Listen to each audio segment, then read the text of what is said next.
Hello students, अपने chapter arenes and aromaticity को continue करते हुए आज हम अपना टॉपिक पढ़ रहे हैं स्ट्रक्चर ऑफ बेंजीन। इसके अंदर पहली हेडिंग है molecular formula and Kekule structure. Molecular formula तो हम सभी को पता है, बेंजीन का C6H6 है और वो एलिमेंटल एनालिसिस और मोलिकुलर वेट डिटर्मिनेशन से भी शो किया जा सकता है कि उसका फार्मूला C6H6 होता है, क्योंकि 6 कार्बन का एल्केन हमारा कौन सा है, C6H14, और उसके कंपैरिजन में हमारी बेंजीन हाईली अनसैचुरेटेड हाइड्रोकार्बन है, जो फर्दर इंडिकेट किया जा सकता है फॉलोइंग रिएक्शन से। पहली रिएक्शन है, it adds 3 molecules of halogen forming benzene hexa halide, यानी कि उसमें अनसैचुरेशन तो है तभी वह एडिशन रिएक्शन दे रहा है। C6H6 में 3 हैलोजन के या 3 क्लोरीन के मॉलिक्यूल सनलाइट की प्रेजेंस में ऐड होकर बेंजीन हेक्साक्लोराइड यानी BHC बनाता है। इट में कैटालिटिकली भी हाइड्रोजनेटेड टू साइक्लोहेक्सेन। बेंजीन का रिडक्शन करा दे निकल की प्रेजेंस में हीट कर तो वो C6H12 दैट इज साइक्लोहेक्सेन बनाता है। फर्दर रिएक्शन है, if benzene is reacted with triozonide बनाता है वो ओजोन के साथ रिएक्शन देने पर, यानी when benzene is reacted with 3 molecules of ozone it forms benzene triozonide. वो अलग अलग एडिशन रिएक्शंस दे रहा है जो अनसैचुरेटेड कंपाउंड्स हमारे देते हैं। The above reactions indicate that benzene contains 3 double bonds. ये रिएक्शंस इंडिकेट करते हैं कि बेंजीन में 3 डबल बॉन्ड है, लेकिन कुछ ऐसे कैरेक्टरिस्टिक रिएक्शन है जो डबल बॉन्डेड कंपाउंड्स देते हैं बट बेंजीन नहीं देता। उसमें से पहला है, benzene remains unaffected on treatment with KMnO4 under normal condition. Benzene KMnO के साथ नॉर्मल कंडीशन में अनअफेक्टेड रहता है, यानी कि कोई रिएक्शन नहीं देता, लेकिन डबल बॉन्डेड कंपाउंड्स हमारे इसके साथ रिएक्शन देते हैं। Benzene does not give addition reaction with halogen acids. Benzene halogen acids के साथ एडिशन रिएक्शन नहीं देता। सनलाइट की एब्सेंस में लुईस एसिड जब एज अ कैटलिस्ट प्रेजेंस होता है वह इलेक्ट्रोफिलिक सब्स्टिट्यूशन देता है रादर देन एडिशन रिएक्शंस, क्योंकि उसमें अनसैचुरेशन तो है जो हम देख भी सकते हैं, उसमें 3 डबल बॉन्ड्स होते हैं, लेकिन अनसैचुरेशन होने के बावजूद भी वो डबल बॉन्ड वाले कुछ कैरेक्टरिस्टिक रिएक्शन नहीं देता। और जो सबसे इम्पोर्टेंट टॉपिक है हमारा कि वो लुईस एसिड जब कैटलिस्ट की तरह प्रेजेंट होता है वो एडिशन रिएक्शन की जगह इलेक्ट्रोफिलिक सब्स्टिट्यूशन देता है। ये अबव रिएक्शन हमें कंक्लूजन पे लेकर गए कि benzene contain 3 double bonds. Benzene में 3 डबल बॉन्ड्स तो होते हैं, these are remarkably different from ordinary double bonds, लेकिन ये सिंपल जो हमारे डबल बॉन्ड्स होते हैं कंपाउंड्स में उनसे काफ़ी अलग होते हैं। This difference gives rise to aromatic properties. इसी डिफरेंस ने किसको राइज किया, एरोमेटिक प्रॉपर्टीज को, that is unusual degree of saturation and stability. Saturation की अनयूजुअल डिग्री और एक्स्ट्रा स्टेबिलिटी को राइज किया किसने, इन्हीं कुछ different type of double bonds ने। केकुले हमारे साइंटिस्ट हुए 1865 में। उन्होंने फर्स्टली सजेस्ट किया रिंग स्ट्रक्चर बेंजीन के लिए। ही प्रपोज स्ट्रक्चर फर्स्ट, जो आप वीडियो में देख सकते हैं, जिसको हम केकुले स्ट्रक्चर ऑफ बेंजीन बोलते हैं। It satisfies the following observations. इसने फॉलोइंग ऑब्जर्वेशंस को सेटिस्फाई किया। First one is the benzene contain 3 double bonds, की बेंजीन में 3 डबल बॉन्ड्स होते हैं। वो तो हम अभी उसके कुछ रिएक्शंस भी देख के आए हैं जिसमें उसमें 3 हैलोजन कंपाउंड्स ऐड हो रहे थे, 3 ओजोन के मॉलिक्यूल ऐड हो रहे थे।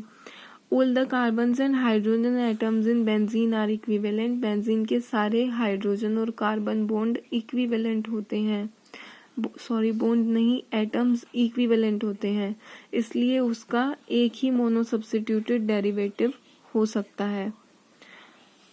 However, structure first failed to explain the following characteristic properties of benzene. इसने कुछ कैरेक्टरिस्टिक प्रॉपर्टीज़ को बताने में ये फेल हुआ। कौन सी?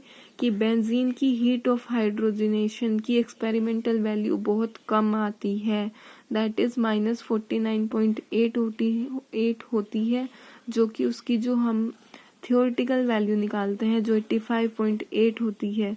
दोनों को अगर डिफरेंस किया जाए तो 36 किलो कैलोरी का डिफरेंस आता है, यानी कि उसकी वैल्यू काफ़ी कम है एक्सपेरिमेंटल किससे, थियोरेटिकल वैल्यू से। इसलिए बेंजीन के पास एक्सेस स्टेबिलिटी होती है, ये प्रूव होता है। Although benzene contains 3 double bonds it is quite stable and behaves like a saturated compound. दूसरा क्या पॉइंट जो केकुले नहीं बता पाए, केकुले का स्ट्रक्चर नहीं बताया पाया कि इसमें 3 डबल बॉन्ड होने के बावजूद भी वो बहुत स्टेबल है और सैचुरेटेड कंपाउंड की तरह बिहेव करता है। दस benzene has unusual degree of saturation, unsaturated होते हुए भी सैचुरेशन की डिग्री शो करता है। बेंजीन के अगर केकुले स्ट्रक्चर को देखा जाए तो 4 डेरिवेटिव होने चाहिए अगर डाई सब्स्टिट्यूशन करा जाए, यानी कि डाई सब्स्टिट्यूटेड जब हो बेंजीन, 2 हाइड्रोजन रिमूव करा के 2 एक्स सब्स्टिट्यूएंट लगा दे या अलग अलग एक्स वाई लगा दे तो हमें 4 डेरिवेटिव मिलने चाहिए, लेकिन मिलते 3 हैं।